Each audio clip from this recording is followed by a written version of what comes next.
कहती है किसी भी समाज को जानना हो तो समाज की लोक कथाओं को जानो।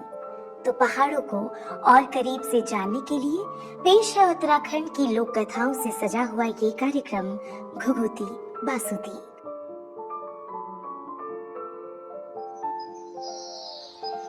इस बार तुम्हारे परिवार में रोपाई के लिए कोई शुभ दिन नहीं है शुभनु। जीतू को कहना इस साल तो फसल नहीं बुट पाएगी। जीतू बगडवाल का छोटा भाई रुपाई का दिन निकलवाने के लिए पंडित जी के पास गया है। दरअसल राजा मानशाह ने अपने चहेते जीतू बगडवाल को कई खेत दिए थे और अब इनमें फसल लगाने का समय हो चला था। लेकिन पंडित जी ने साफ कह दिया था कि उनके लिए इस बार रुपाई का कोई दिन शुभ नहीं है। लेकिन कहते हैं ना, हर रुकावट का एक समाधान होता है और यही समाधान देते हुए पंडित जी बोल पड़े, अरे तुम नहीं कर सकते लेकिन तुम्हारी भूली तो कर सकती है। जाओ 6 गति आषाढ़ तक सोबनी को ले आओ और उसी दिन उसके हाथ से रोपाई शुरू कराओ।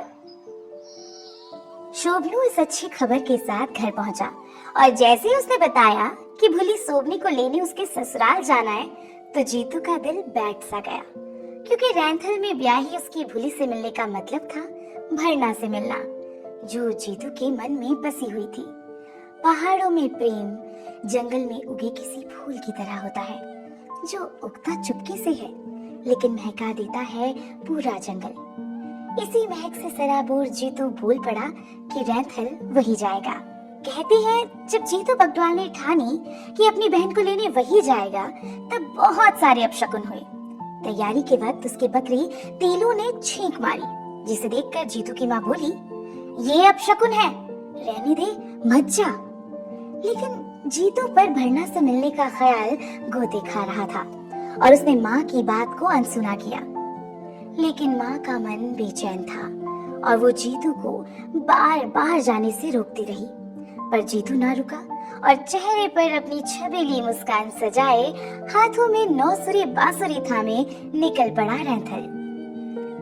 यूं तो सफर का मकसद बहन को लाना था, लेकिन जीतू ही जानता था कि भरना को देखना उसके लिए किसी लंबी यात्रा की मंजिल तक पहुंचने जैसा है। और इन्हीं ख्यालों में डूबा हुआ जीतू पहुंच जाता है आछड़ियों के देश खैट पर्वत। प्रेम में डूबे हुए इंसान को हर चीज खूबसूरत लगती है और ऐसे में खैट की सुंदरता से वो कैसे दूर रहता। खैट की सुकून देती हवा थके हुए जीतू को जैसे थपका रही हो। जीतू ने उस मीठी हवा में सांस भरी और एक पेड़ के नीचे बैठकर 9 सुरी बांसुरी की तान छेड़ी। जीतू की बांसुरी की धुन पर पत्ता पत्ता, बूटा बूटा और मानो पत्थर पत्थर भी नाच उठा। मौसम गुलाबी हो गया और आसमान सुनहरा। इसी बीच जीतू ने सुनी घुंघरुओं की आवाज और आंखें खुली तो देखी 9 सुंदर काया जो उसके चारों ओर झूम रही थी।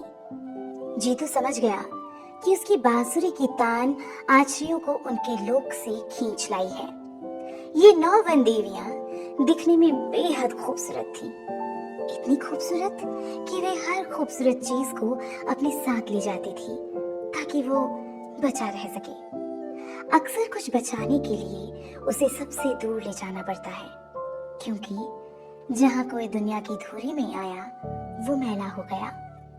जीतू इस बात को बहुत अच्छे से जानता था। इस पर उसे माँ की टोक याद आई और वो अपने कुल देवता को याद करने लगा। आछड़ियों पर किसी देवता का बस नहीं था, क्योंकि ये जीतू ही तो था जिसने उन्हें बुलाया था।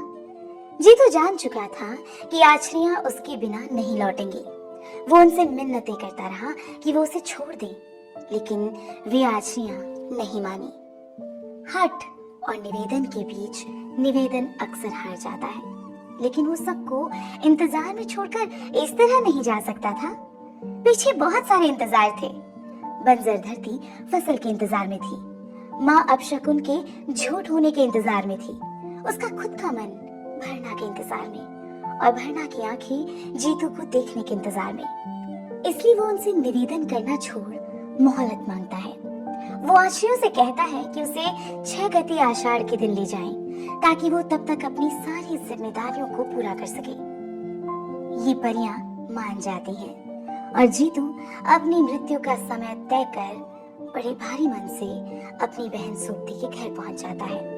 वहां अपनी भरना को देखकर जीतू के मन में दुख और खुशी दोनों का ज्वार उठने लगता है। वो जानता है कि भरना से उसकी ये आखिरी मुलाकात है और इसलिए वो उसे ये बताने से नहीं चूकता कि वो उससे कितना प्रेम करता है। तेरा खातिर छोड़ी श्याली बाकी बगुड़ी छोड़ी छोड़ी रानियों का दगड़ी। 36 कुटुंब छोड़ी 32 परिवार, दिन को खाणो छोड़ी छोड़ी रातों की श्रेणी। जीतू के अंदर सब कुछ बदल जाता है, बदले भी क्यों ना। हम सब जानते हैं कि मृत्यु सबसे बड़ा सच है, लेकिन फिर भी रोज जिंदगी का हर एक लम्हा जीते हैं। लेकिन अगर पता चल जाए कि मौत का दिन कौन सा है तो सारे एल्गोरिदम बदल जाएंगे। ऐसा ही कुछ जीतू के साथ हो रहा था। फिर दिन आया जब जीतू को अपनी बहन सोप्ती को लेकर बागुड़ी लौटना था। वो भरना से आखिरी मुलाकात करता है और कहता है, डालियूं माँ तेरा फूल फूलला, खिलेली बुरा से की डाली। डालियूं माँ तेरा फूल फूलला, खिलेली बुरा से की डाली। ऋतु बड़ी बड़ी आली दगड़िया, ऋतु बड़ी बड़ी आली दगड़िया। मियांदू नियांदू कुजानी, मियांदू नियांदू कुजानी। जीतू अपने घर बागुड़ी लौट आया है और देखते ही देखते 6 गते आषाढ़ का वो दिन आ जाता है जब बंजर धरती में बीज डलने थे। गांव, घर और खेतों में मानो जलसा था। बैल तैयार थे, हल तैयार था और छबीला जीतू तैयार होकर भी तैयार न था। जीतू खेतों में हल लगाना शुरू करता है और तभी 9 बैणी आछरियां वादे के मुताबिक उसे लेने आ जाती हैं और जीतू धरती के अंदर समा जाता है। कहते हैं उसके जाने के बाद परिवार पर बहुत मुश्किलें आई, लेकिन जीतू ने मरकर भी उनका साथ न छोड़ा।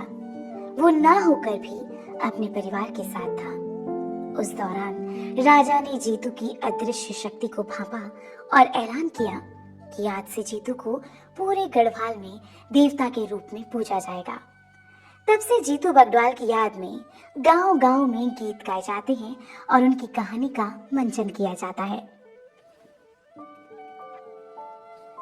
दोस्तों, जीतू बगडवाल से जुड़ी एक और कहानी बहुत प्रचलित है। इस कहानी के मुताबिक जीतू से राजा मानशाह बहुत प्रभावित थे, इसलिए राजा ने उसे अपना दरबारी नियुक्त कर दिया। बाद में उसे कर यानी कि टैक्स वसूलने का काम सौंप दिया गया। राजा से नजदीकियां हो जाने के कारण वो बेरोक टोक राजमहल में आने जाने लगा था। जीतू बहुत खूबसूरत था। उसकी आकर्षक कद काठी की वजह से राजघराने की बहु बेटियों से उसकी नजदीकियां हो गई। ये बात राजा को नागवार गुजरी और उसने नारायण चौधरी और भट्ट विनायक के हाथों श्रीनगर के निकट शीतला की रेती में जीतू को मरवा दिया। अकाल मृत्यु होने के कारण उसकी मृत आत्मा राज दरबार में लोगों को डराने लगी। आखिरकार आत्मा को शांत करने के लिए राजा के आदेश से गढ़वाल के हर गांव में उसे नचाया जाने लगा।